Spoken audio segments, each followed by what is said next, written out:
Mosab Hassan Yousef, mejor conocido como Hijo de Hamás, es una de las figuras más particulares del conflicto palestino-israelí. Un palestino e hijo de uno de los fundadores de dicho grupo terrorista, creció inmerso en la ideología, el odio y su violencia contra el Estado judío. En los años 90, tras ser testigo de primera mano de la brutalidad de Hamás con su propia gente, Mosab decidió romper con su origen y abandonarlo para siempre, comenzando a colaborar con Israel en la lucha contra el terrorismo. Trabajó de manera encubierta para el servicio de inteligencia contraterrorista de Israel, proporcionando información que contribuyó a prevenir ataques y salvar vidas, volviéndose un activo muy importante contra las acciones de Hamás. Su extraordinaria historia, marcada por la traición para unos y el coraje moral para otros, lo convirtió en una voz incómoda, pero clave para entender desde dentro la lógica del terrorismo. What do you think about Trump's actions in general towards Israel? What Trump has to do in Gaza? This is up to Israel. Why is he there? This is not an American problem. This is not Arab world problem. This is not Turkish or Qatari problem. This is Israeli problem. And this is the land of Israel. So what should Israel do? Israel should have the freedom to deal with the Gaza problem the way it wishes without any interference from the outside. First, أهلا وسهلا إذا بتسمح لي أقول لك خيي. شكرا. And let's start with the head of the snake, Iran. Do you think we are close to witnessing the collapse of the Iranian regime? I really don't know. I don't know. But also I don't see that the IRCG and the Ayatollah and their ideology just disappearing suddenly. And I don't see the means of how to actually overthrow them without creating so much chaos and bloodshed. So it's very hard for me to say at this moment. I understand you do not advise Israel to go into this battle now.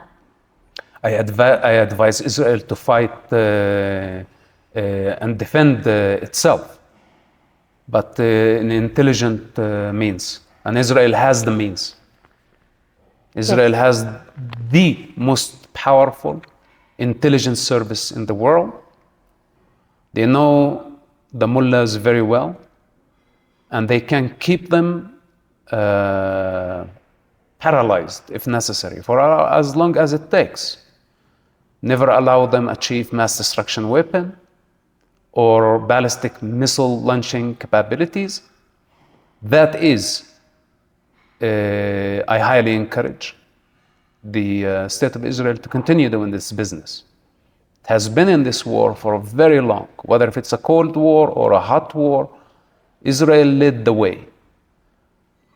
But what I don't want to see Israel getting involved in attempts to change the goal from security-driven war to a war driven by changing the regime that suits superpowers. I don't think that this is Israel's fight at the moment. And I hope whatever decision they make is not going to have consequences. Why do you think Trump decided to halt the speculated attack against Iran? The preparation for war against Iran, I think, was before the protests took place. I think the United States was preparing a surprise attack. Okay. The protests happened, and I don't think that they actually helped the United States because the United States was not ready yet. Remember, they were just out of Venezuela, like literally out of Venezuela. Yes, yes. And I think they were taking them one by one. So their plan to against Iran was not in the right time when the protests happening. But the protest gave Trump the moral cover why he should go and fight the mullahs.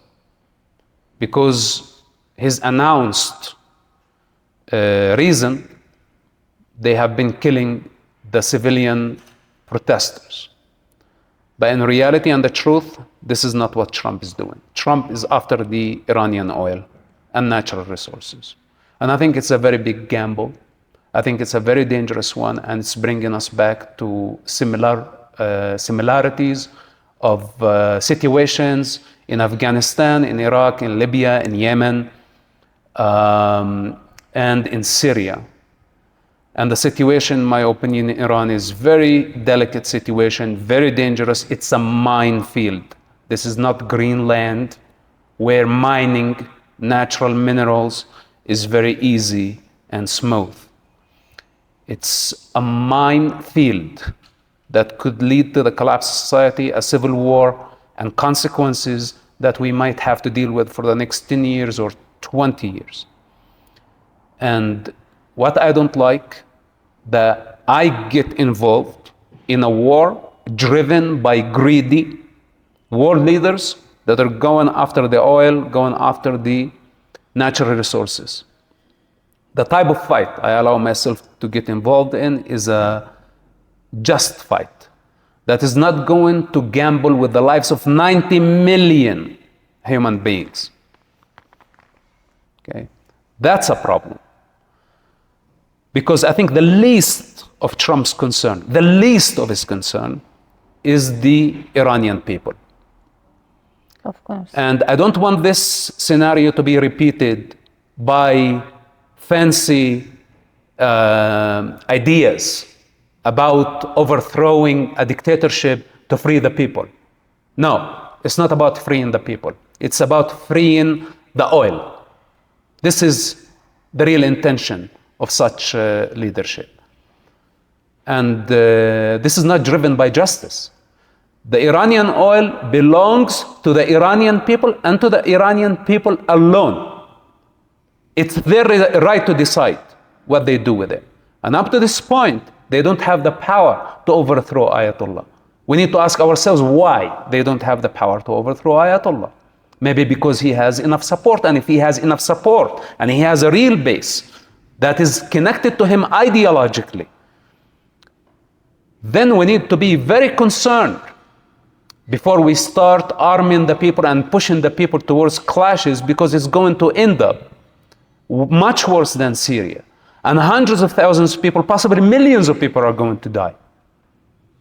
So lying and to say that our objective and our goal to free the Iranian people, while in reality we are gambling with their lives to control the oil, I think this is deceiving, it's dishonest, and the consequences for such a thing are going to be deadly. And now let's talk about Hamas. The United States government is announcing the transition of the so-called second phase in Gaza, and even to the so-called Board of Peace. What is your opinion on this?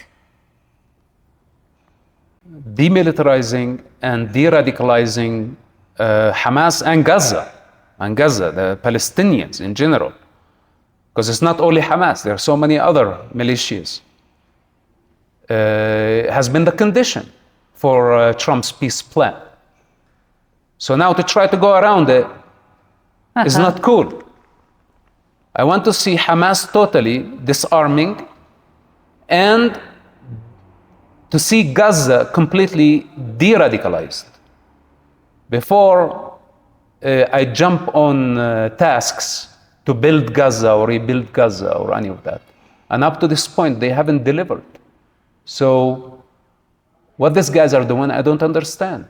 I don't know their motives. I don't know why they're coming to Gaza. I don't know what they want to do in Gaza. And I really don't give a fuck about their plans. What I care about, that I don't want more repetition of this scenario where terrorist groups, whether if it's communists, jihadists, it doesn't matter who's going to come hijack it, to weaponize civilians in the future for political and financial gain. Enough of this play. I don't like it, and we don't want to repeat it. So now for the big players to come and do whatever they want, ignoring the reality that Gaza has been the breeding ground for such terrorism, for hateful indoctrination, and for victim victimhood. And now they want to ignore all this. I don't know how they are able to bring, they will be able to bring peace to the region. They call it the board of peace. This is a joke. These people are not looking for peace. They're not looking for peace that is founded on truth. And this is why I want from the state of Israel to be very careful how we're working with these allies. I totally understand that we could be fighting against the same enemy, but I am sure that we're not fighting for the same purpose. And we need to be very careful not to deal with the consequences of such political ambition and unchecked lust for power. And now, as an Arab, do you think it is truly possible to think that Hamas and Hezbollah can be disarmed? Well, they should. There are two options: disarm or die. It's not hard to figure out. But what do you think they will do? It's their choice. It's their choice. What they did on October 7, what they did to Gaza, what they have been doing throughout the region. This type of savages, this type of barbarians lost their right to exist long time ago.